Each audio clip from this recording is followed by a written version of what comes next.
వ్యవసాయం అంటే కేవలం 1 లేదా 2 పంటలకే పరిమితం కావాల్సిన అవసరం లేదని నిరూపిస్తున్నారు కృష్ణా జిల్లాకు చెందిన ఓ రైతు. హోంగార్డుగా ఉద్యోగం చేస్తూనే వ్యవసాయం చేసిన ఆయన రిటైర్మెంట్ తర్వాత పూర్తి స్థాయిలో సాగుపై దృష్టి పెట్టారు. ఏడాదిలో 3 పంటలు సాగు చేస్తూ మంచి ఆదాయం ఆర్జిస్తున్నారు. ముఖ్యంగా వేసవిలో భూమిని ఖాళీగా ఉంచకుండా కూరగాయల సాగు చేసి లాభాలు పొందుతున్నారు.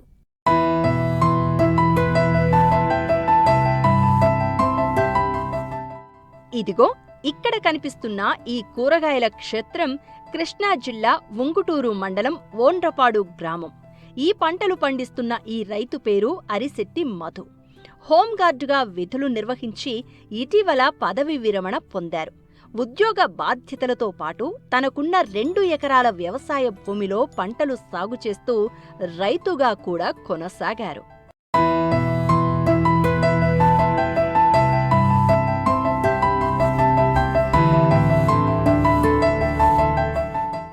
రిటైర్మెంట్ అనంతరం పూర్తి స్థాయిలో వ్యవసాయంపైనే దృష్టి సారించిన మధు అందుబాటులో ఉన్న నీటి వనరులను సమర్థవంతంగా వినియోగించుకుంటూ ఏడాదిలో 3 పంటలు సాగు చేస్తున్నారు. ఖరీఫ్ సీజన్లో మొదటి పంటగా వరిని పండిస్తే రెండో పంటగా మినుము సాగు చేస్తున్నారు. వేసవి కాలంలో భూమిని ఖాళీగా ఉంచడం ఇష్టం లేక మూడో పంటగా దోసకాయ, బీరకాయ సాగు చేపట్టారు. పంట నిర్వహణలో ప్రత్యేక శ్రద్ధ తీసుకోవడంతో మంచి దిగుబడి వచ్చింది. దిగుబడిని స్థానిక రైతు బజార్లలో హోల్సేల్గా విక్రయిస్తూ ఆశించిన దానికంటే మెరుగైన ఆదాయాన్ని పొందుతున్నారు. ఫస్ట్ పంట వరేసానండి. వరి అయిపోయిన తర్వాత మినుము వేసాము.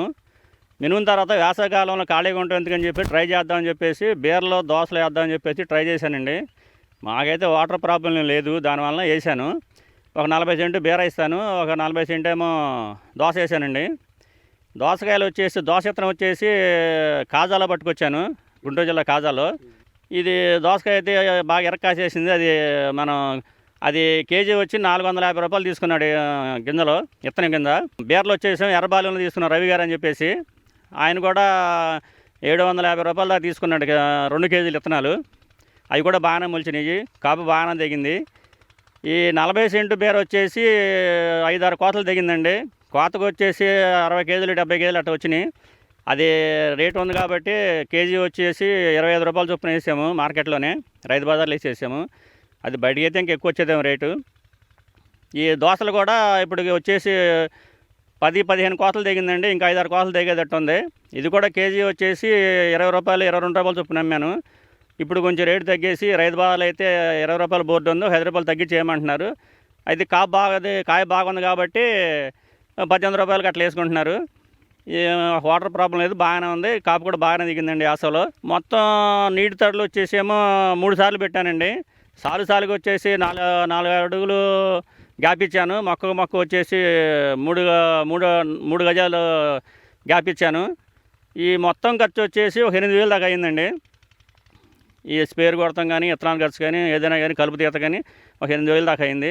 మన ఖర్చుల పని బాగానే వచ్చింది. బీరకాయలు వచ్చేసి ఒక 3 క్వింటాలన్నర 4 క్వింటాల దాకా దిగిందండి. 35-40 సెంటు ఉంటుంది. ఈ దోసకాయలు వచ్చేసి ఒక 18 రోజుల నుంచి కోస్తున్నాను. రోజుకి వచ్చేసి ఒక 80 కేజీలు దిగుతుంది. ఇంకా ఒక 6 రోజులు దిగేటట్టు ఉందండి. ఇది బీర 45 రోజులకి కోతకు వచ్చింది. దోస వచ్చేసి 50 రోజులకి వచ్చిందండి. తోటల కోసం అసలు ఎలా వేయాలి ఏంటి అనేది పెదవాట్ల పూడిలో రోడ్లు ఏమంటే వేస్తుంటే బెండ తోటలు, బీర తోటలు వేసేవాళ్ళు దగ్గర 5-6 సార్లు ఆ తోటలకు వెళ్ళి ఆ తోటలను పరిశీలించడం, ఆ రైతులతో మాట్లాడటం చేశానండి. ఎర్రబాలెంలో ఇచ్చిన రవి గారు అని కూడా ఫోన్ చేస్తే ఎప్పుడే మందులు వాడాలి, ఎప్పుడు తడి పెట్టాలనేది కూడా చెప్పాడండి. దానివల్ల సక్సెస్ అయ్యానండి పంట మీద.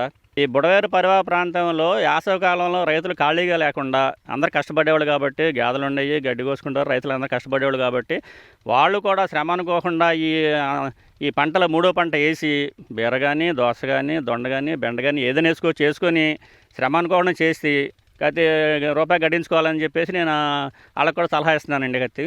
ఉద్యోగ జీవితానికి వేడుకోలు పలికినా వ్యవసాయానికి మాత్రం మరింత దగ్గరైన అరిశెట్టి మధు ఖాళీగా ఉండే భూమిని కూడా ఆదాయ వనరుగా మార్చుకుని స్ఫూర్తిదాయకంగా నిలుస్తున్నారు.